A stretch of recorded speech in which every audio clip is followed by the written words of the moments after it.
আসসালামু আলাইকুম। Health and care channel থেকে আপনাদের সবাইকে স্বাগত জানাচ্ছি আমি নীল হাসান।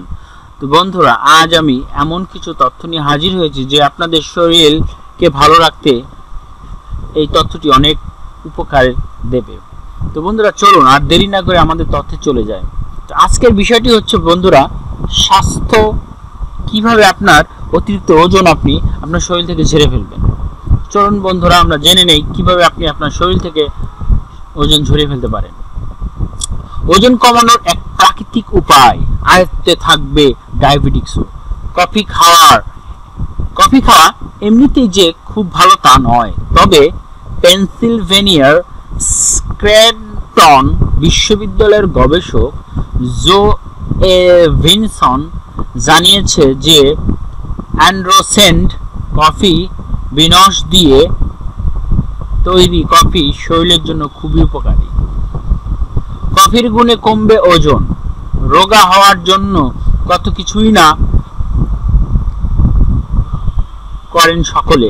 চোখের সামনে ভালো মন্দ খাবার অন্যের পেটে চলে যেতে দেখে হিংসায় আপনি অস্থির হয়ে পড়েন। সকালে বিকালে হেঁটে জুতোর তলি ক্ষয় করে ফেলেছেন। জিমে গিয়ে কসরত করে মাসলে চোট পেয়ে বিছানায় পড়ে আছেন। অল্প বিস্তর ওয়ার্কআউট অবশ্যই করা উচিত, নিয়ম করে। তবে এমন কিছু ঘরোয়া টোটকা রয়েছে যা ওজন ঠিক রাখবে, অবশ্যই আপনাকে ঠিক রাখতে সাহায্য করবে। এমনকি রক্তে শর্করার প্রভাব বিস্তারও আয়ত্তে রাখবে।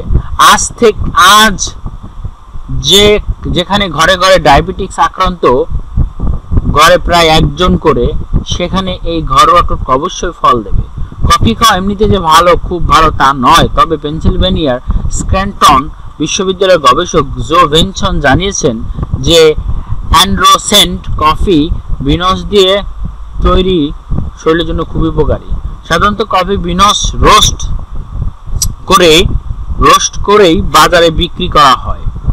না হলে গ্রিন বিনস দিয়ে তৈরি কফি স্বাদে একটু তিতকুটে হয়, কিন্তু ওই গ্রিন কফি বিনসে যে প্রাকৃতিক গুণাগুণ রয়েছে তা হাই ব্লাড সুগারও কন্ট্রোলে রাখে, একই সঙ্গে আয়ত্তে রাখে বডি ওয়েট।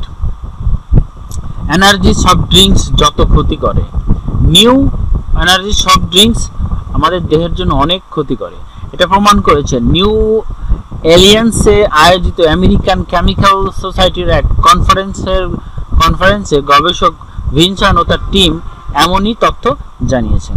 তো বন্ধুরা, যদি আমার এই তথ্য আপনাদের ভালো লেগে থাকে, প্লিজ আমার চ্যানেলটি সাবস্ক্রাইব করুন, আমাকে উৎসাহ প্রদান করুন, লাইক করুন। আমি ভবিষ্যতে আরো ভালো ভালো তথ্য নিয়ে আপনাদের সাথে হাজির হবো। Thank you. আসসালাম।